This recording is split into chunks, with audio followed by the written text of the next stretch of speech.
मालाएं, मुंडों की माला, जो अमांगलिक वस्तुएं, उनसे उनका शरीर युक्त है, अर्थात वो शरीर पर धारण किए हुए।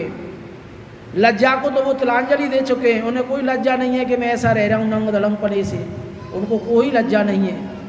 ना उनका कोई घर है, ना द्वार है, ना किसी कुल में वो उत्पन्न हुए हैं, इसका भी किसी को पता नहीं है। आजकल जब अपनी लड़कियों के लिए रिश्ता देखते तो सारा कुछ देखते हैं, भाई कौन परिवार में, कितना बड़ा परिवार है, परिवार फेमस है या नहीं है, इज्जतदार है कि नहीं है, लड़का कैसा है, अच्छा है, बढ़िया है, नौकरी वाला है, पैसा वाला है। भगवान भोलेनाथ कहाँ है ऐसे? ना तो उनका कोई घर है, ना बार है, किसी को कुछ पता नहीं है।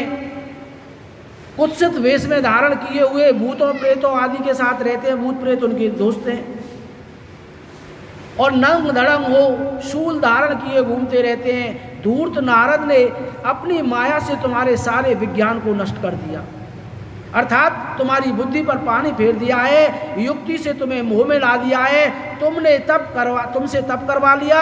हे देवेश्वरी गिरिजानंदिनी, तुम ही विचार करो कि ऐसे वर को पाकर तुम्हें क्या सुख मिल जाएगा? तुम भी तो सोचो कुछ, तुम भी इतनी कठिन तपस्या कर रही हो, बुद्धिमती हो, क्या ऐसे पति को पाकर तुमको सुख मिलेगा? पहले रुद्र ने, अब पहले की बात बताते हैं रुद्र की, पहले रुद्र ने बुद्धि से खूब सोचा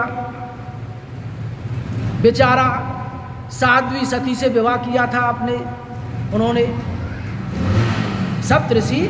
अब भगवान भोलेनाथ की पिछली बात पर आ गई, जैसा किसी का विवाह होता है लड़का लड़की का, तो बीच के जो चुगलखोर होते हैं ना, जो चुगली करे आते हैं, अरे क्या करोगे इसके घर शादी करने से, ये तो लड़का फलान है, गुआ है, लंगड़ा है, दारू आज है, फलान बाज है, अत्रम है, वत्रम है, कुछ कमाता ना धमाता। उसी प्रकार सप्तऋषि भी भगवान भोलेनाथ के बारे में अनेकों व्यर्थ की बातें, छल पूर्व मिथ्या बातें पार्वती को बता रहे हैं, क्योंकि उनको भगवान भोलेनाथ का सानिध्य प्राप्त हुआ था। भगवान भोलेनाथ ने स्वयं उनको उनकी सती की, पार्वती की परीक्षा लेने के लिए भेजा था।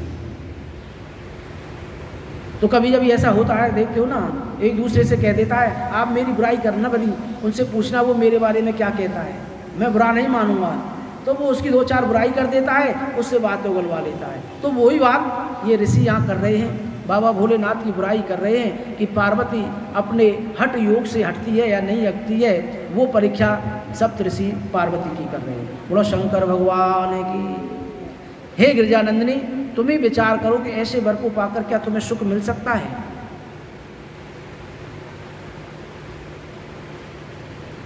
कुछ दिन उनके साथ निर्वाह ना हो सके, इस बेचारी को वैसे ही दोष देकर उन्होंने त्याग दिया जैसे सती को। अब वो पुरानी बातें बता रहे हैं कि रुद्र ने सती से विवाह किया था और कुछ दिन तक उनके साथ रही और फिर उनके साथ निवारण करी, वैसे बेचारी को उसको दोष लगा दिया और स्वयं स्वतंत्र हो गए। निष्कल सुप्र स्वरूप का ध्यान करते हुए उसी में स्वरूप रम गई। तो हे देवी, जो सदा अकेले रहने वाले हैं, शांत संग रहित और अद्वितीय हैं, उनके साथ किसी स्त्री का निर्वाह कैसे हो सकता है? आपका भी कैसे होगा? आज अभी भी कुछ नहीं बिगड़ा है, अभी भी कुछ नहीं बिगड़ा है। तुम हमारी आज्ञा मान लो और घर को लौट जाओ। बोलो शंकर भगवान की।